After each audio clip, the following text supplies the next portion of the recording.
Voilà. Une belle matinée ce matin. Vraiment d'honorer nos frères et sœurs, ceux qui ont suivi les 7 pas, et aussi d'honorer ces diplômés qui ont mis du temps à part pour étudier la parole de Dieu. Et pour moi, c'est vraiment un honneur de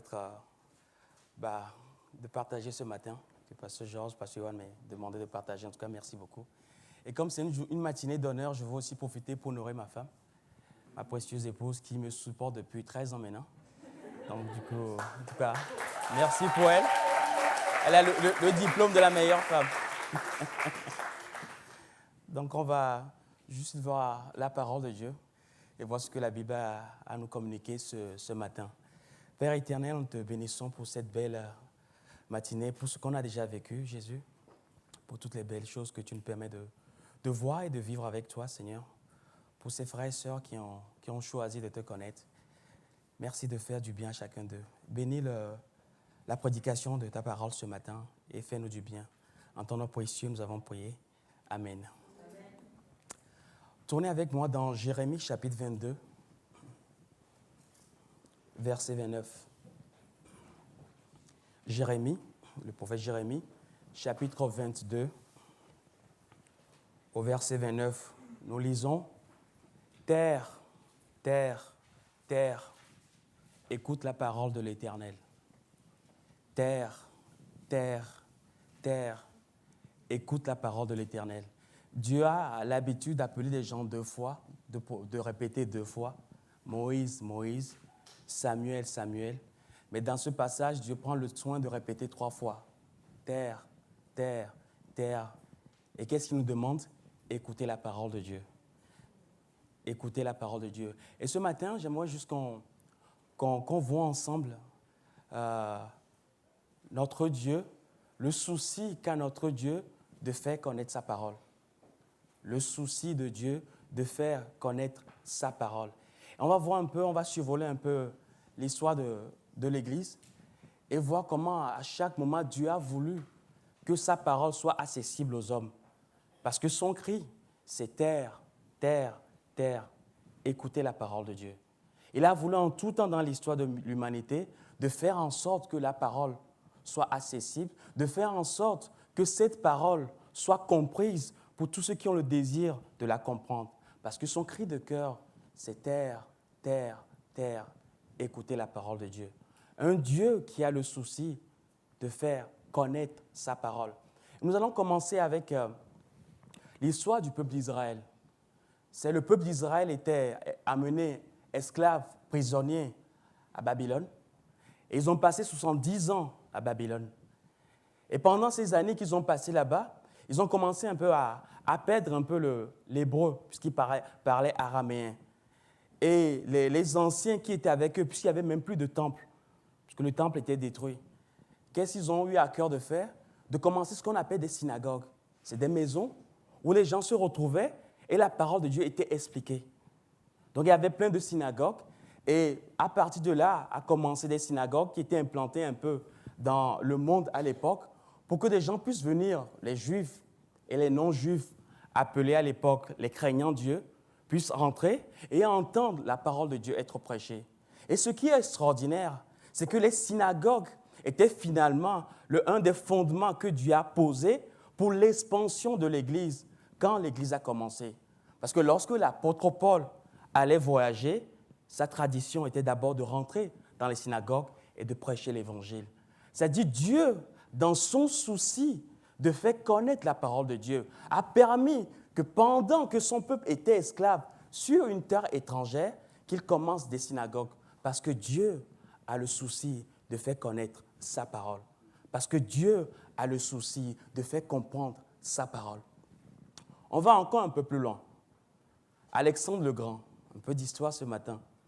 Alexandre le Grand a eu le désir de conquérir le monde à l'époque. Et son désir, c'était d'implanter la culture grecque dans chaque recoin du monde connu à l'époque.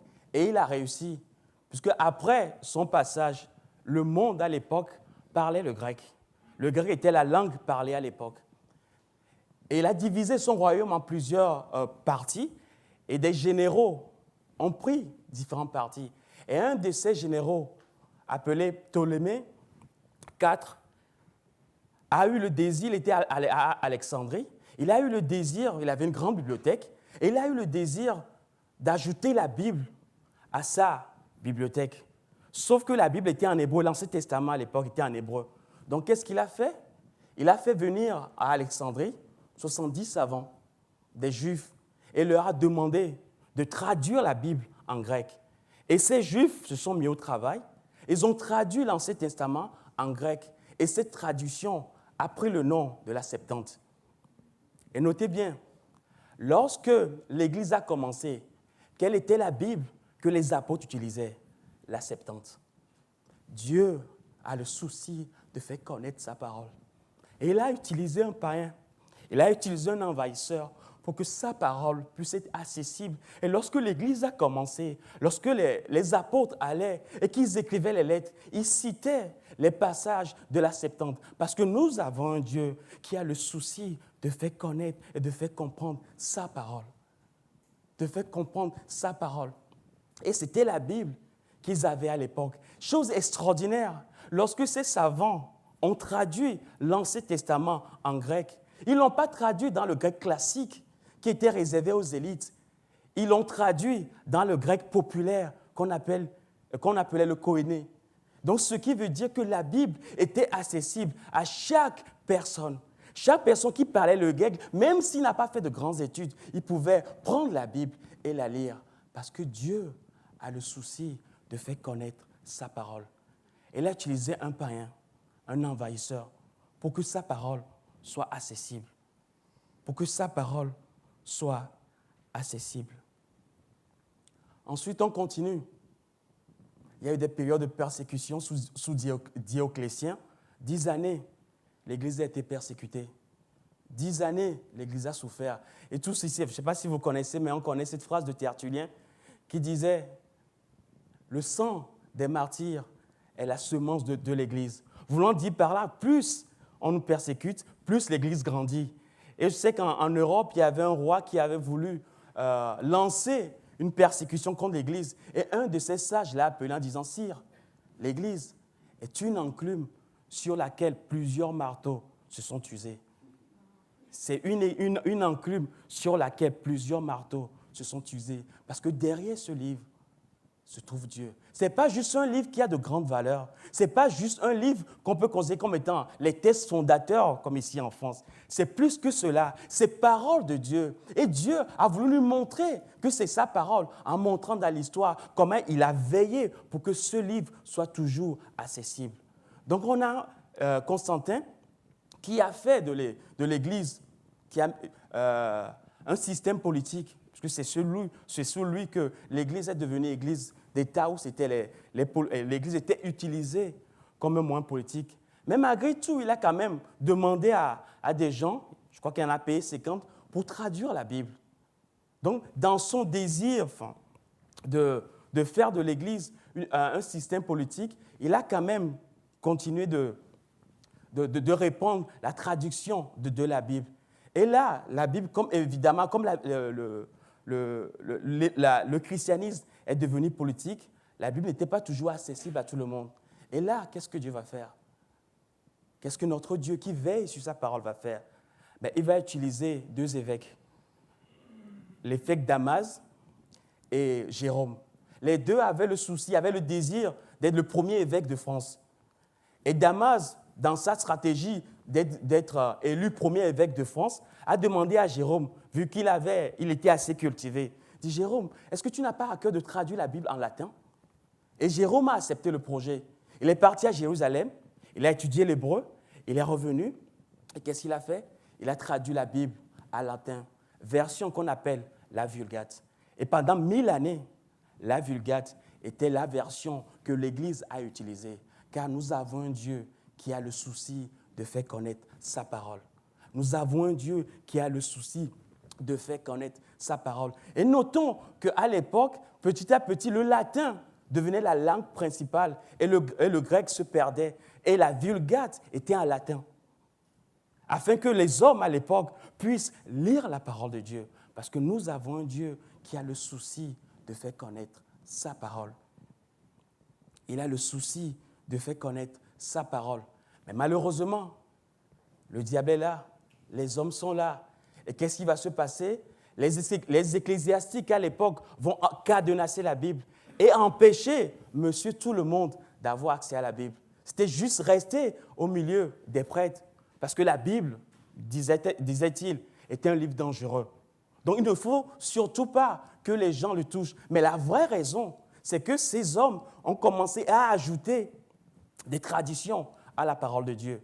Ils ont commencé à diluer le texte, la Bible, oui, mais nos traditions. Et pour empêcher les hommes de voir cette réalité, ils les privaient d'étudier la parole de Dieu. Donc la parole était cadenassée. Mais c'est sans oublier que nous avons un Dieu qui a le souci de faire connaître la parole de Dieu. C'est sans oublier que nous avons un Dieu qui a le souci de faire comprendre sa parole. Et quel est le moyen qu'il va utiliser? L'islam. Oui, tu as raison, mais l'islam. Les musulmans ont conquis Constantinople, je crois, en 1450. Et après, avant la conquête, les chrétiens ont dépouillé la bibliothèque, les textes, et ils sont partis en Italie. Et en Italie, avec ces textes, ils ont rencontré un humaniste, un intellectuel, Erasme. Et Erasme a eu à cœur de traduire le Nouveau Testament. Et quand il a commencé, évidemment, les prêtres étaient en colère, parce que le texte ne devait pas tomber dans les mains de monsieur tout le monde. Mais cet homme, étant un humaniste, un intellectuel, personne ne pouvait le toucher. Et grâce à son effort de traduire la Bible, d'autres personnes ont eu à cœur de traduire la Bible dans les langues nationales de certains pays à l'époque. Parce que Dieu a le souci de faire connaître sa parole. Et même ses ennemis, l'islam, a été utilisé pour que l'expansion de la parole de Dieu puisse continuer. Parce que Dieu veut que ce livre soit accessible à chacun de nous. Afin qu'aujourd'hui, des frères, des sœurs, afin qu'aujourd'hui, nous ici, nous puissions nous asseoir et écouter la parole de Dieu. Terre, terre, terre, écoutez la parole de l'Éternel. Terre, terre, terre, écoutez la parole de l'Éternel. Et à la place du mot terre, je veux mettre Ambroise, Ambroise, Ambroise, écoute la parole de l'Éternel. Je vais mettre Françoise, Françoise, Françoise, écoute la parole de l'Éternel. Je vais mettre Nathanaël, Nathanaël, Nathanaël, écoute la parole de l'Éternel. Et on peut mettre chacun de nos noms et ajouter, écoute la parole de l'Éternel, parce que notre Dieu a le souci de faire connaître sa parole. La renaissance des inventions. Une machine extraordinaire va être inventée. Enfin, une machine, l'imprimerie. Et quel est le premier texte qui va être traduit? La Bible. Car Dieu a le souci de faire connaître la parole de Dieu. Et la Bible est traduite. Et ce livre est devenu maintenant accessible aux gens dans différentes langues.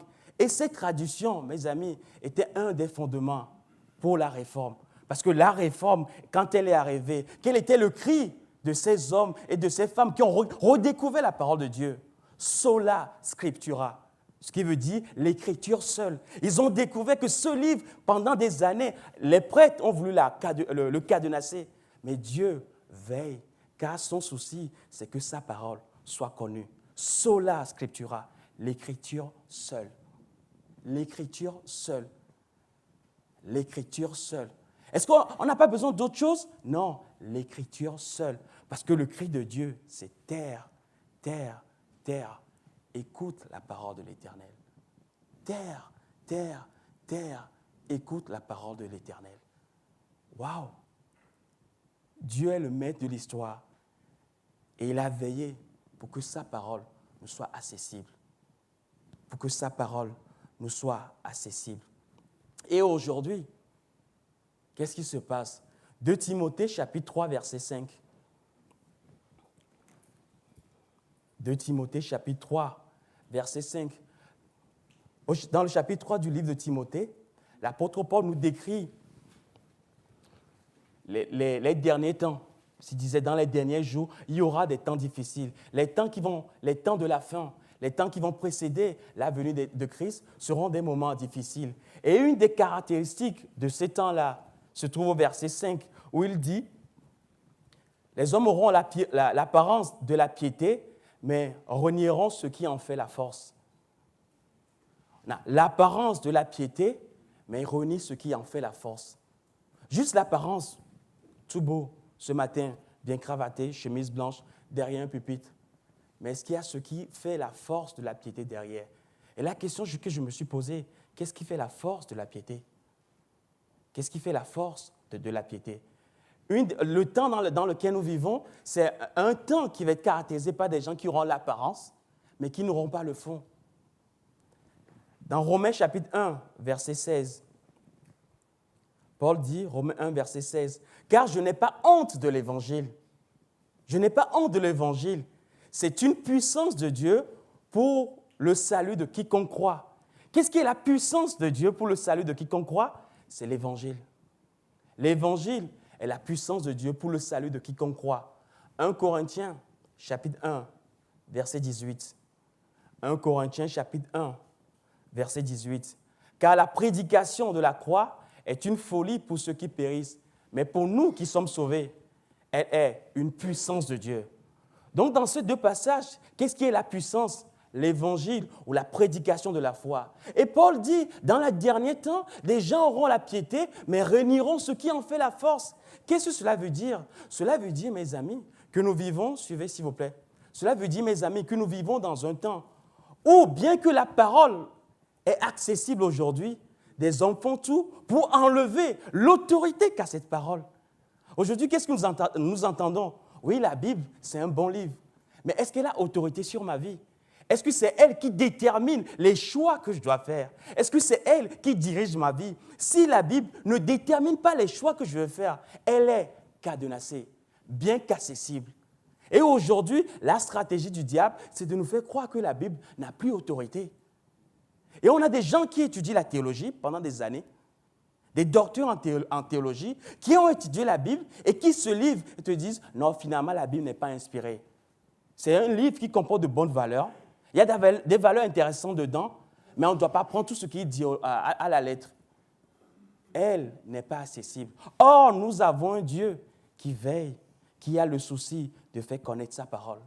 Or, nous avons un Dieu qui a le souci de faire connaître sa parole. Et ce matin, une des choses qui nous communique, ne cadenassons pas la parole de Dieu.